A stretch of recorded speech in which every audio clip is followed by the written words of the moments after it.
Good morning, dear friends.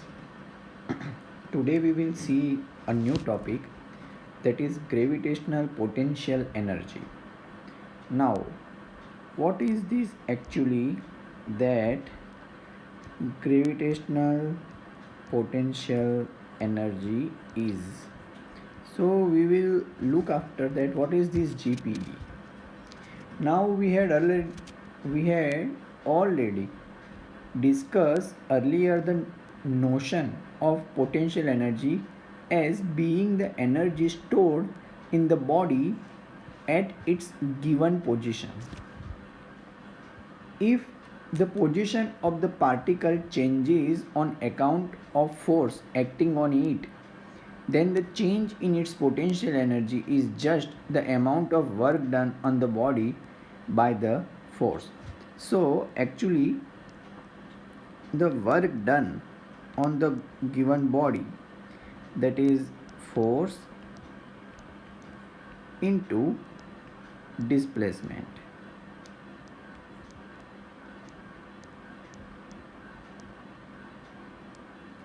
So, if we say that the position of the particle changes on account of force acting on it, then the change in its potential energy is just the amount of work done on the body by the force. That means here, suppose we consider that in a particular condition, particle of mass m is lying at point 1. Now we say that we are applying external force on it. Before applying that external force, we say that it is staying at that point and has some potential energy, say V1. We just consider this. Now we apply some external force, and due to this external force, this particle travels some distance and reaches to point 2. Now obviously, due to this force, it has traveled some distance, say d, or some displacement d. Now obviously its position has been changed. It has from new position, that is 2, and earlier position was 1. So at a new position, its potential energy can be described by V2. But here, the change in its potential energy is just the amount of work done on the body by the force, because it has just changed its position, and here it can be explained that we have applied some force on it, and due to that force it has done some displacement. So whatever the energy is stored, that is potential energy is stored, is equals to the work done on it. So this is very clear. But as we had discussed earlier, force for which the work done is independent of path are conservative force. So now the force of gravity is a conservative force, and we can calculate the potential energy of a body arising out of this force, called the gravitational potential energy. Now to understand this, let us consider a new condition. It is very simple to consider that a point close to the surface of earth. So suppose I would like to draw this part as surface of the earth. We can say that the globe of earth lying here, and therefore this part is considered as earth.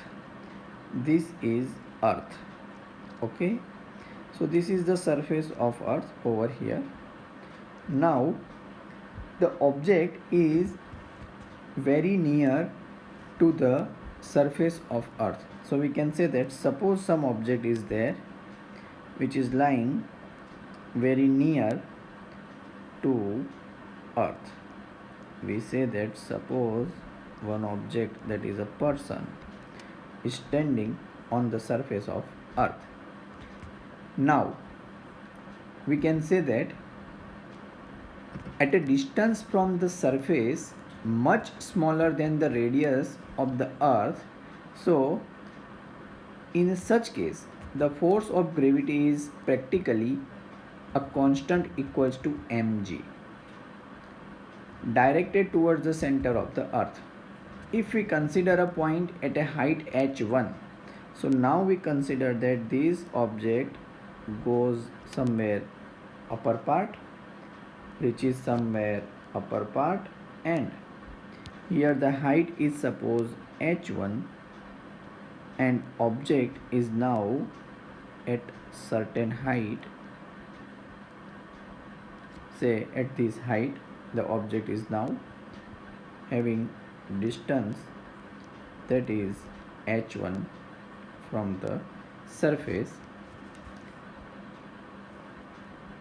If we consider a point at a height h1 from the surface of the earth and another point vertically above it at height h2, and now another point, say here this is suppose point 1, now this is suppose point 2, having height h2 from the surface of the earth.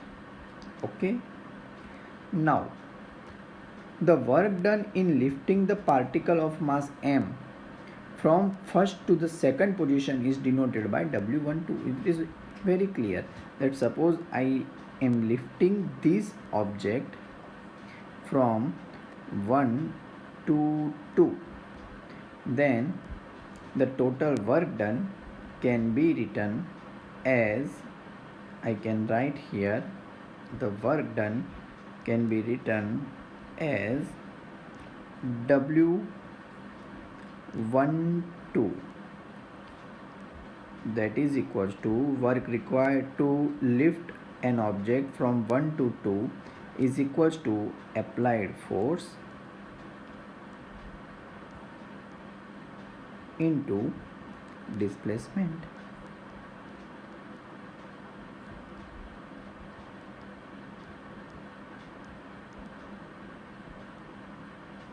Now it is very clear that if the mass of object is considered to be m, then there is always a force acting in a downward direction, that is called mg. So here force will be obviously mg, and now object has reached height h2 from h1, so the total displacement is equals to h2 minus h1 for the given case. Now we can say that this is our equation number 1, and if we associate a potential energy Wh at a point at a height h above the surface such that Wh is written as, so suppose we consider, this is our equation 1 first, so here we will consider it as in our equation 1, this is called W12. We will cover it with our notation. Now if we say a new thing, that if we associate a potential energy Wh which is related to height h, which is at a height h above the surface, such that this work is equals to mgh plus W0. Now here W0 is some constant value. Now it is very clear from the equation that we have derived is equals to, that we can write over here that from this information we can simply write that W12 is equals to W at height h2 minus W at height h1. So work at height h2 and minus work at height h1. The work done in moving the particle is just the difference of potential energy between its final and initial position. Now here we observe that the constant W0 cancels out in this new equation number 2. Now it is very clear, because of the subtraction phenomena, this part is cancelled out. Now setting h equals to 0, we get W at a height 0, that is equals to W0. Now h is equals to 0 means point on the surface of the earth, thus W0 is the potential energy on the surface of the earth. So now as per as given condition, if I say if h is to be 0, then equation, this is suppose our equation 2, and this equation I will give a name as 3. So equation 2 will be, that is W at height 0 is equals to W0 only. That means this W0 means the potential energy on the surface of earth. So this would be the part that is on the surface of the earth.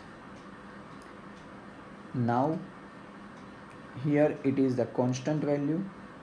Now if we consider point at a arbitrary distance from the surface of the earth, the result just derived is not valid, since the assumption that the gravitational force mg is a constant is no longer valid. So if you go for a longer distance, then obviously this mg which we have considered as a constant will not valid. However, from our discussion we know that a point outside the earth, the force of gravitation on a particle directed towards the center of the earth, and that force at certain height h. So that force is given by F is equals to G me over r square into small m, where obviously me is a mass of earth, small m is a mass of a particle, and small r is its distance from the center of the earth. If now is from equation, let us say a number, our equation number 4. This is our equation number 4 for this equation. If we consider now special case again, that if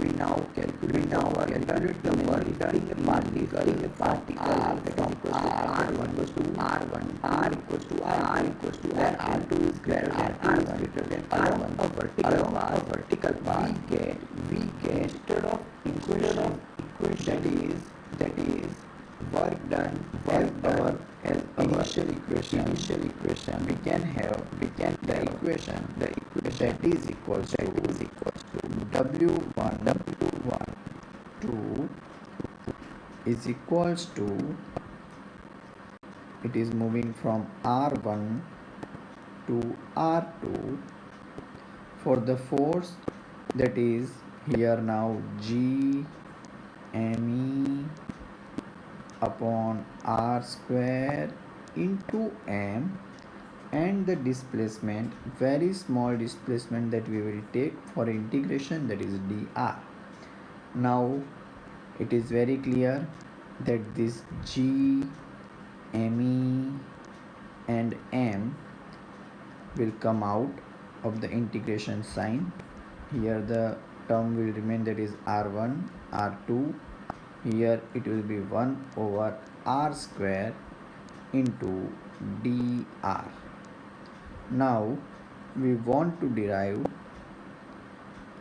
a new equation from this. As the integration term is there, we can say that g m the integration of 1 upon r square, that is obviously minus 1 over r.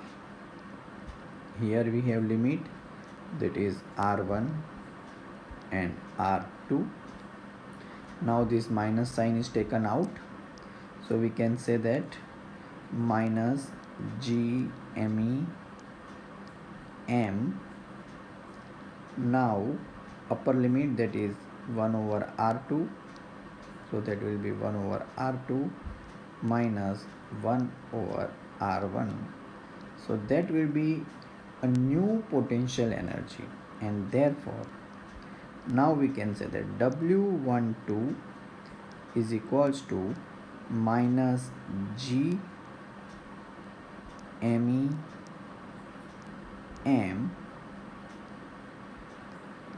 1 upon R2 minus 1 upon R1.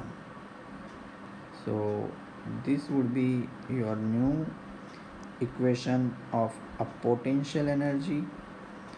We can simply apply it for the calculation purpose.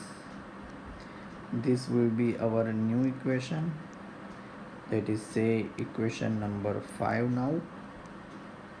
And from this, in place of this equation that we have already derived earlier, suppose we want to get the equation at a certain height, we can associate the energy and the work done, that potential energy Wr at a distance r.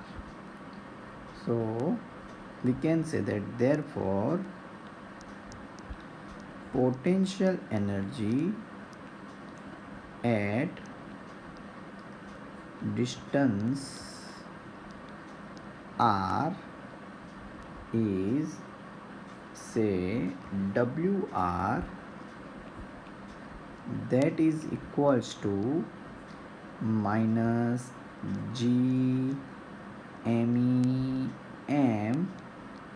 over r for a given value plus W1. Here again, W1 is a constant work done, and that is which value is only valid for r to be greater than the radius of earth. So this equation is only valid for the radius of earth. So when we say that the distance is greater than the radius of earth, we can have the equation of 6. Now once again we say that W12 is equals to WR2 minus WR1, and setting R to be at infinite in the last equation, that is above, we can have W1 is the potential energy at infinite. So if we say, if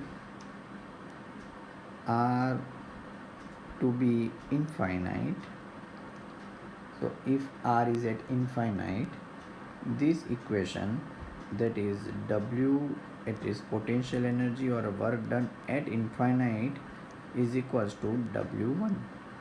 It is very clear, and thus W1 is a potential energy at infinity. One should note that only the difference of potential energy between 2 points has a definite meaning from equation, that is our equation number W12, that we have derived that for equation number 3 and equation number 5. So it is clear that equation number 3 and 5 are that the one conventionally sets W1 equals to 0, and so that the potential energy at a point is just the amount of work done in displacing the particle from infinity to that point. Now we have calculated the potential energy at a point of a particle due to gravitational forces on it due to the earth, and it's proportional to the mass of the particle. The gravitational potential due to the gravitational force of the earth is defined as the potential energy of a particle of a unit mass at that point. From the earlier discussion, we learned that the gravitational potential energy associated with two particles of mass m1 and m2 separated by a distance small r is given by, so it can be written that is for two different masses which are separated by a distance r. So here we say that m1 is mass, m2 is another mass. They are separated by a certain distance r is now given by potential energy V is a symbol is equals to minus G into m1 into m2 over r. And if r goes to infinite, then obviously V, that is potential energy, tends to 0. So it should be noted that an isolated system of a particles will have the total potential energy that equals the sum of energies for all possible pairs of its constituent particles. This is an example of the application of the superposition principle. So that is the potential energy.